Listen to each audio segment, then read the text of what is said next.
So, good day everyone. Today I will introduce my growth and RO project, AgriFarm Body, an ICT-based solution designed to help Filipino farmers manage their farms more efficiently. So, let's continue to the introduction. Many farmers in the Philippines still use manual methods like handwritten notes and memory to manage their operations. So, this results in incomplete data, poor planning, and low productivity. As IT students, we wanted to explore how digital tools can help address these challenges. AgriFarm Body combines digital record keeping with an e-learning platform to make farming more organized, data-driven, and accessible, especially in rural areas. Through this project, we aim to show how simple technology can empower farmers and support the modernization of Philippine agriculture. So, next is problem statement. Because many farmers depend on manual recording, important information such as expenses, harvest amounts, and soil condition often becomes inaccurate or incomplete. This leads to poor budgeting, difficulty tracking profits, and ineffective crop planning. It also affects their access to loans and limits government data collection. Our study addresses the need for an easy-to-use digital tool that can help farmers record accurate, traditional farming practices and modern digital solutions.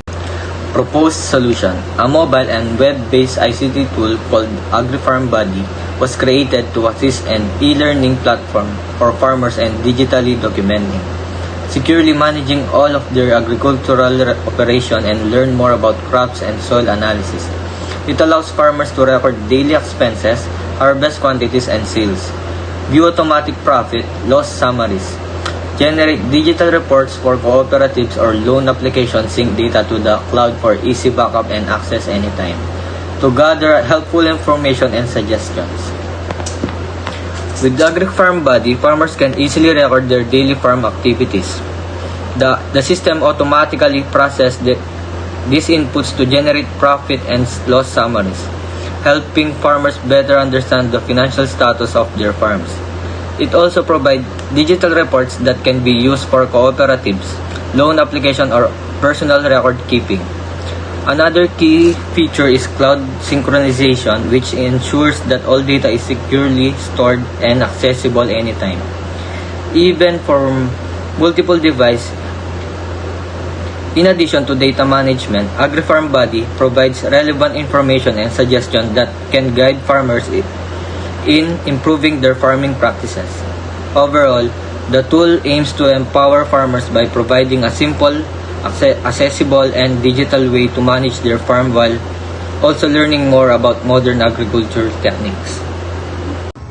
So in the third part, how it works, user workflow. First, we have login screen.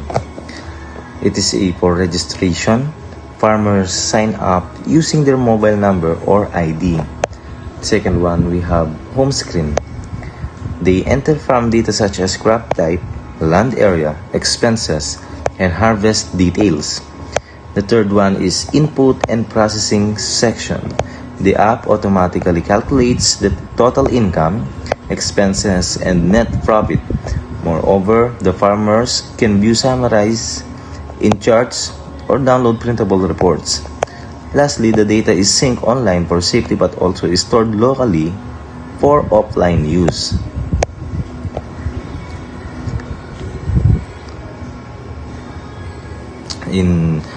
Dito naman tayo sa benefits. Benefits for farmers.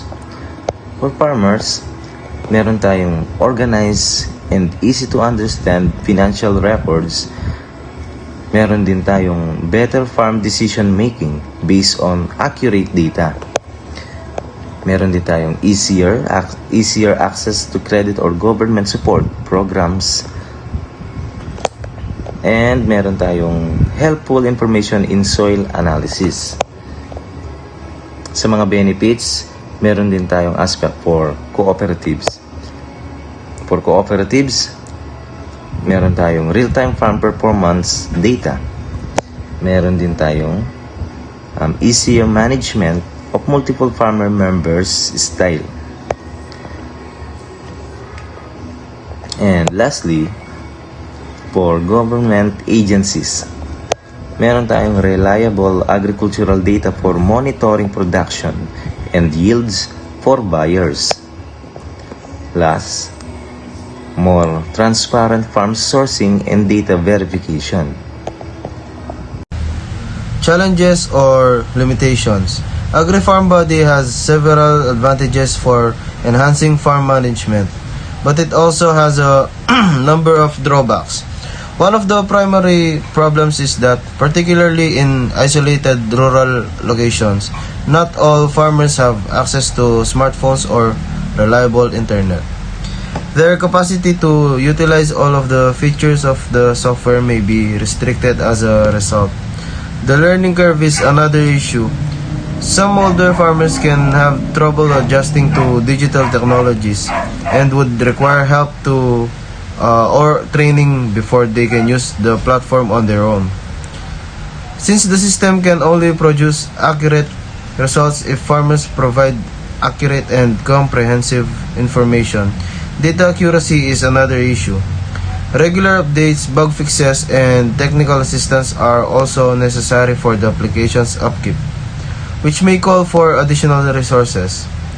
The project is still a promising step toward implementing digital solutions in agriculture in spite of these drawbacks. So, bagamat nakatulong ang Agri-Farm Body sa mas maayos na pamamahala ng sakahan, may ilang hamon pa rin itong kinakaharap. Una, hindi lahat ng magsasaka, lalo na sa malalayong lugar, ay may smartphone o maayos na internet. Kaya nagiging hadlang ito sa paggamit ng software. May ilan ding magsasaka, particular ang mga nakakatanda na nahihirapang mag-adjust sa digital na technology. Nangangailangan pa ng gabay o training. Dagdag pa rito, nakadepende ang katumpakan ng output ng system sa datos na ilalagay, kaya nagiging issue rin ang data accuracy. Kailangan din ng regular na updates, bug fixes at technical support upang mapanatiling maayos ang application na maaaring mangailangan ng dagdag na resources. Sa kabila nito, nananatili pa ring promising ang proyekto bilang hakbang tungo sa digital na modernisasyon ng agrikultura. The Agri-Farm Body helps Filipino farmers na maging mas modernize ang farming nowadays. That is why these are the steps to use the app. First, account creation where you need to enter mobile number or ID to verify. Second, magsasend ng verification code para makonfirm ang identity. It was done to make sure that you have access to the account. After it was verified, you can explore the app and manage your records. When you input the farm details and add the important information like crop type, laki ng lupa at mga expenses, it will help to track the progress and makita ang overall performance ng farm. The more you input details, the more it will be so accurate. To summarize it all, this project show how important the technology is, especially to the farmers to have success livelihood. So guys, in this part I will be introducing our app, kung paano ba gamitin to and paano simulan sa paggamit nito. First, kailangan mo muna mag-login para ma-identify yung account mo, or you can make it or pwede ka naman gumawa ng account para maka-login. So it's just a simple, login mo lang yung ID or yung mobile number mo, then login. Next is dito niya ipapakita na important sa yung details such as crop type, planter, and expenses. Then pag nag-provide ka ng details dito, ibibigay niya yung calculation and makikita mo yung total nun. Next is sa naman, pag nalagay mo na yung total and then ipapakita niya nagkikita mo yung profit mo tsaka yung income tsaka yung mga expenses mo.